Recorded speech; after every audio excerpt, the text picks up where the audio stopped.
Hello, thank you for having me.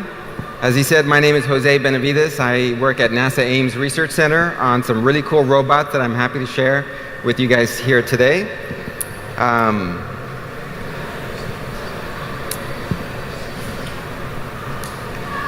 Here we go.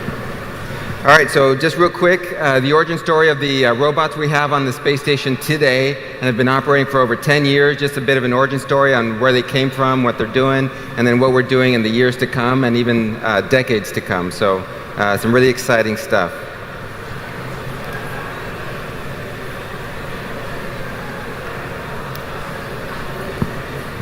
So Spheres is a free-flying space robot that operates on the space station. It's been operating for over 10 years, doing some really cool research. First built by MIT, funded by DARPA to look at automated docking, formation flight. You know, how do you control these satellites in space with these really advanced algorithms, really intelligent systems?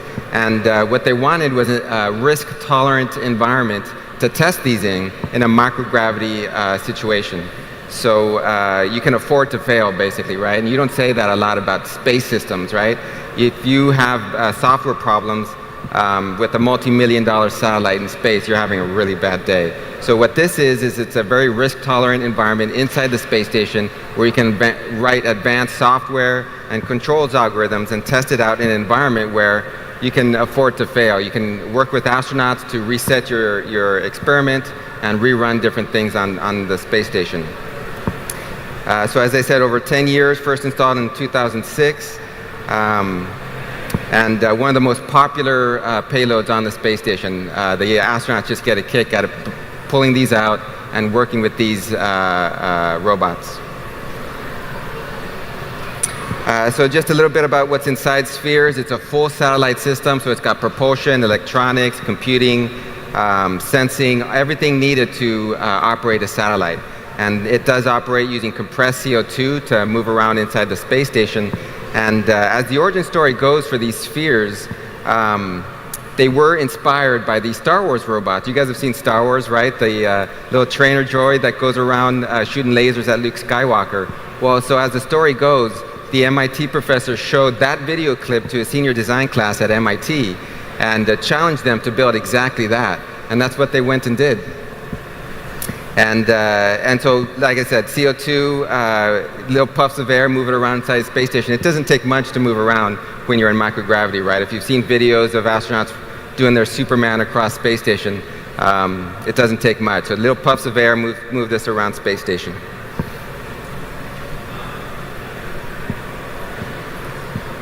And excuse the delay. Here we go. And so here I'm just showing a lot of the different research that has been done using Spheres. So anything from, like I said, automated docking, formation flight, sloshing of fluid, and I might just get to some of these as well. And then the future is going to be a next generation robot called Astra B. And I hope to get to that here today. Here's a National Geographic special. Walk me through what you're working on in this lab. Yeah, this is an experiment called Spheres. And these satellite robots are specifically designed to function in the microgravity. They contain the software that the scientists are testing. And eventually, these will be used to create robots that can go outside of the space station and perform inspection, repair, and other tasks in space.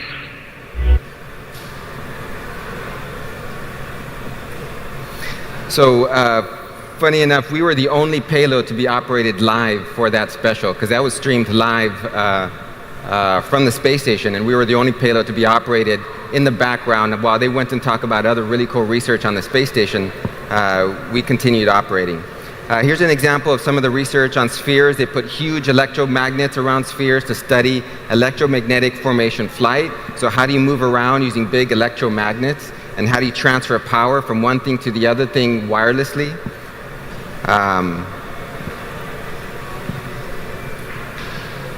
Vertigo, this is research looking at vision-based navigation using stereoscopic cameras. So it has two cameras at a fixed distance apart, and it's trying to form a 3D map of its environment. So that's actually how our eyes work, right? We know how far things away are from us because our eyes gives us a sense of distance, and that's because we have two eyes that are a fixed distance apart.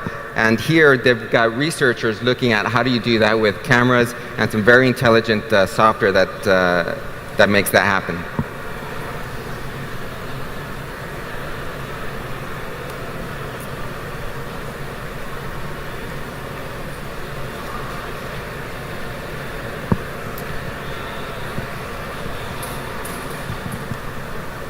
And here's some video of Vertigo in operation.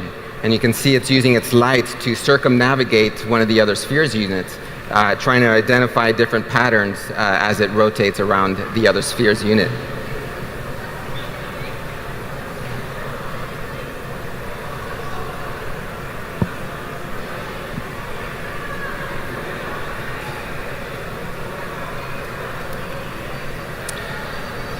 Excuse the delay here, the clicker is having some issues.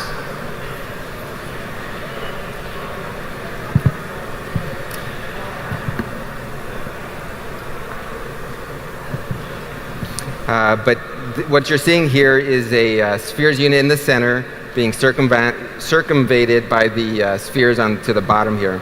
Here's a slosh. This is an investigation that looked at the sloshing of fluid in microgravity. And this is where they're trying to validate the software that can predict the kind of forces you might see in an upper stage rocket, right? You've got these huge tanks of fuel that are being sloshed around as a rocket makes it to orbit. And they want to understand what are the forces that are going to come from that, because forces the wrong way will knock a rocket off course. So they've got software that predicts that, but it's never been flight validated. So what they were doing here is putting a pill of fluid between two spheres units and sloshing it around with some HD cameras looking at it from both sides. And from that, they can predict the different forces that come from that, because you have the known forces going in from the robot sloshing it around, and then you've got some IMUs in there measuring the kind of forces that come out. And here you see the crew moving it around as well to generate some extra slosh. And the crew had a great time operating this thing. In fact, if I can get the video up, they got this other idea of duct taping two of these sloshing tanks together to see what they could learn from that.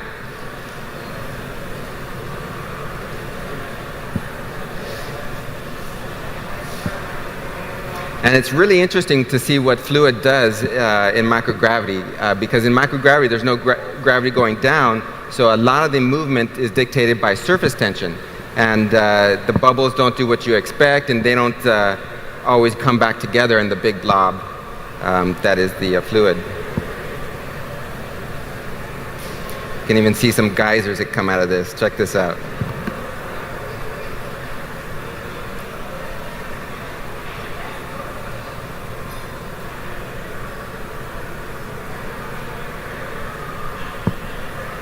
So anyway, this is some example of some fundamental research that these space robots can do, and it's really important for understanding the fundamentals of what things do in space, right? We need to understand these things if we're going to advance the technologies. We need to go to deep space and some further out destinations.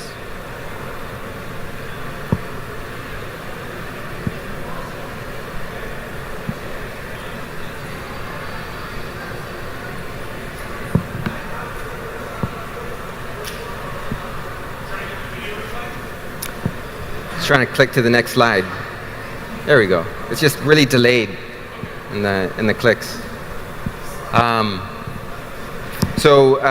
Smart Spheres is another example of research that Spheres has done, looking at, well, okay, so these things were designed to be satellites to test out algorithms, but what about robots, right? Put a smartphone onto the front of these things, and we're turning into more of a interactive robot. And that's what this research is trying to do, and see what can a robot do inside a space station. So they tested out certain maneuvers to look at sensor surveys,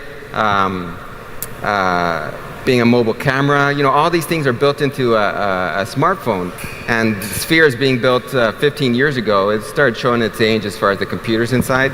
So they came up with the great idea of putting a cell phone onto the front, because a cell phone's got a lot of the more advanced computing and cameras and interactive elements that could make it a pretty cool telerobotics experiment on space station. And I'll get to this video that shows this other really cool smartphone that they put. It was a prototype Project Tango smartphone that they put onto the front of Spheres. And what's special about that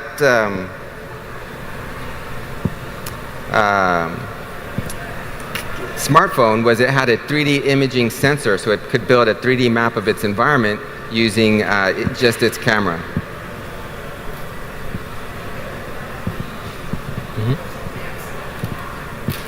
Okay, great.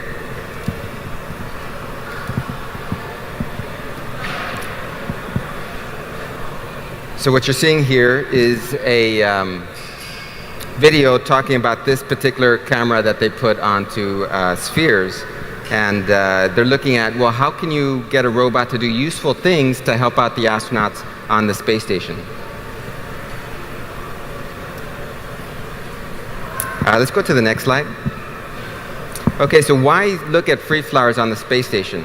Well, two major reasons, I would say. Number one, fundamental research, right? We got to understand a lot of these things about sloshing fluids, electromagnetic formation flight, all these fundamental research things that we can't study anywhere else but on the space station, right? And the second real big reason is to advance the technology we need to go to deep space, right? We need robots and crew and astronauts working together to optimize what we can do in space, right? We got spacecraft going to Mars, Moon. They're going to spend a lot of time without being able to communicate to the ground because it's just how far away they are from Earth. So when that happens, we need robots and more intelligent robotics on the space station or these deep space spacecraft that can handle unforeseen situations. So IVA, these are just some numbers talking about all the different things astronauts do today where they spend a lot of time taking video surveys, sensors, maintenance, logistics, all these things that robots can do instead, saving them a lot of time. Because it's amazing to know just how much time astronauts spend maintaining space station when they could spend a lot more time doing real research. So, so we're looking at, well, what can a robot really do to help them out? And so that's why Spheres was built, and now we're looking at Astra B, which is a next generation free flyer to replace Spheres on the space station as a research platform, but also as a mobile camera platform and a mobile sensor platform to be able to automate a lot of the things that happens on space station, but more importantly, advancing the technology we're going to need to go to Mars or go to the Moon. Next slide. So just an overview of Astra B. There will be 3 on space station, just like there was for Spheres. It has a docking station where it can recharge, so it's completely automated. Spheres required astronauts to operate it at all times. Astra B is being designed to be completely automated, recharge. It can do a whole lot of things all by itself without needing the astronauts to handhold it. So it's got a little perching arm, allowing it to perch onto handrails so that it can be a very useful mobile camera platform. All by itself, it can station itself anywhere on space station and pan and tilt its view so that ground controllers can know what's going on.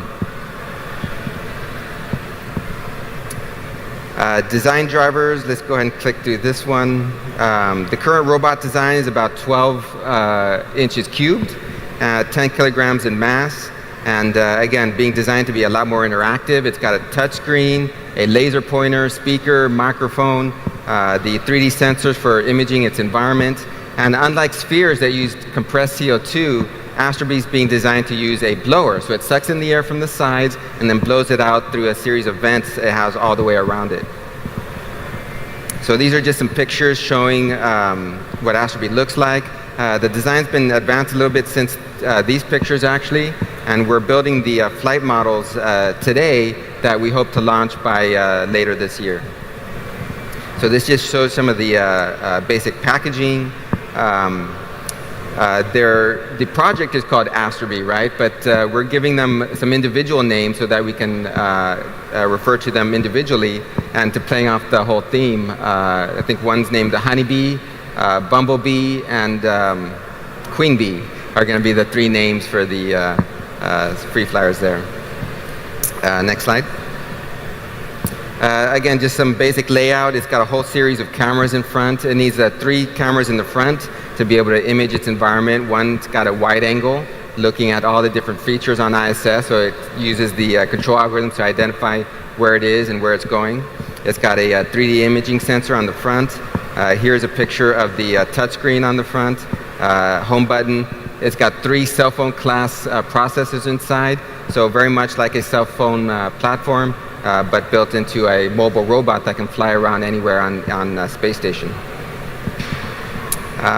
Let's click through this slide. Click. Next slide. So I'm just going to speed through some of these slides so we can get to some really cool videos here. Next slide.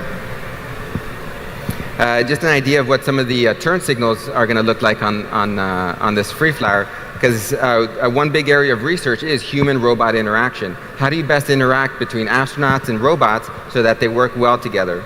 An analogy for what we have on the ground are our cars, right? We've gotten very used to what cars need to signal what they're doing and where they're going, right? Turn signals, we got all that figured out. But how do you do that on a robot that can go up, down, left, right, forward, back? It's truly omnidirectional, right? So how do you figure out how to communicate its intentions to the astronauts? And then how can you communicate from the astronauts to the robot what the astronaut wants to command it to do? Computing, like I said, 3 cell phone class processors, so it's really beefing up the processing capability for researchers who might want to look at intelligent learning, artificial intelligence, all that really cool stuff you could do on this. Let's click through this. All kinds of avionics, the electronics needed to power a robot. The nav cam, has cam, like I was saying, the cameras needed to support navigation, external sensors, the 3D imaging sensor on this thing, you can compare it to the Kinect on a 360, right? It generates a point cloud map of its environment so it can understand what the objects are in its way. One camera does the mapping of the broad structural items, but if there's other wires or things getting in the way, the 3D camera is what's going to pick up those things. Some advanced flight software. These are just really detailed slides going over the simulator, the software needed to power it. So if you have any questions, ask me afterwards. I can go into this in more detail. But in the interest of time, I'm going to click through these and get to the big idea of being a research platform on the space station. Here's just a screen capture of what the ground control station looks like. We want the ground controllers to have access to controlling where the robot goes, what it's doing, and being able to do all kinds of really neat tasks on the space station. Here's a video showing of a prototype operating in our lab. What you see here is a granite table where we can test out how Astra B might fly around here in our lab. And we need a granite table because we want it to move around like it would in space. In space, in microgravity, there's no friction, right? You set something going, it's going to keep going forever. And so on this granite table, we can replicate that, at least to some extent, using an air carriage. So think of this as a reverse air hockey table, right? We've got an air carriage that's floating on a cushion of air, so it can float across the table with almost no friction. And so what you see here is Astra B doing some maneuvers. On the bottom left is the video it sees, or that's actually the overhead view, right? And we need outside observers to characterize its navigation. And let's go ahead and click through that. Integrating with the Astra B, as I said, Astra B is being designed to be a facility used for guest research. So we work with universities, private companies, virtually anyone, anywhere in the world who wants to utilize Astra B as a research platform on space station. So we have a guest science program where we integrate people from all over the world who want to utilize this platform for research.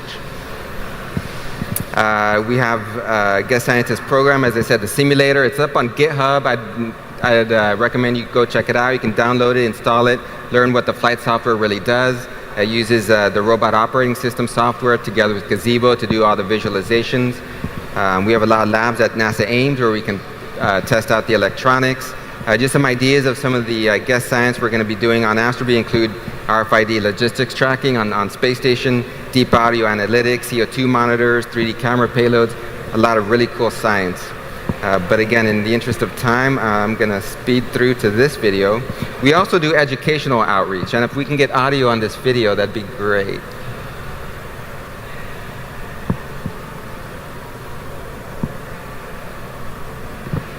Maybe not.